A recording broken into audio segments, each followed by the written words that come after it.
Méditation du 1er avril. Désherbez votre esprit. Portez votre attention sur tout ce qui est bon et digne de louange, sur tout ce qui est vrai, respectable, juste, pur, agréable et honorable. Philippiens 4, le verset 8 dans la version Bible en français courant. Mon voisin Douglas m'a donné un jour une corbeille débordant de fraises et de groseilles de son jardin. Je les ai lavées et j'ai commencé à les dévorer immédiatement alors qu'elles étaient encore dans la passoire. J'aime les baies, elles sont délicieuses et en plus saines parce qu'elles contiennent des antioxydants et de la vitamine C. Bien que ce cadeau ne m'ait rien coûté à moi, Douglas, lui, a passé des heures dans son jardin à arracher les mauvaises herbes, à arroser et à fertiliser la terre. C'est grâce à beaucoup d'attention et d'efforts que son jardin produit beaucoup de fruits. Cela ne se produit pas par osmose. Il ne s'est pas levé le matin en trouvant son jardin rempli de fruits sans avoir fait aucun effort. Au contraire, il comprend que s'il n'en prend pas soin régulièrement, l'entropie gagnera. C'est la même chose avec notre esprit. Si nous n'y prêtons pas attention, nous ne récolterons pas les fruits attendus. Si nous ne désherbons pas le jardin, les mauvaises herbes vont gaspiller les ressources naturelles, l'eau, la lumière et les nutriments du sol, jusqu'à ce qu'il ne reste plus rien pour les bonnes plantes. Il en va de même avec nos pensées. La peur, l'anxiété et la critique peuvent gaspiller nos ressources émotionnelles et nous empêcher de croître spirituellement. Malheureusement, ce sont des pensées qui nous viennent naturellement. Dans le tome 2 de Pour un bon équilibre mental et spirituel, Ellen White écrit « Il y a devant chacun de nous une œuvre sérieuse à accomplir. Les bonnes pensées, les objectifs purs et sains ne nous sont pas naturels. Nous devons faire des efforts pour les réaliser. » Texte tiré du livre Pour un bon équilibre mental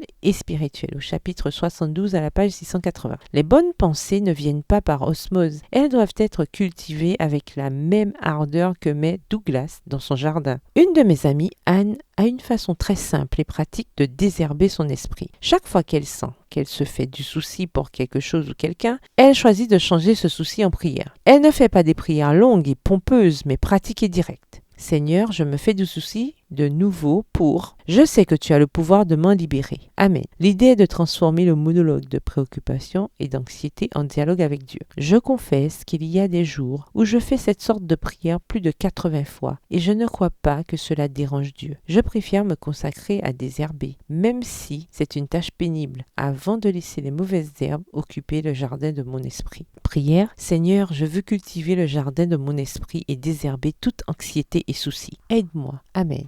Bonne journée, que l'Éternel vous bénisse.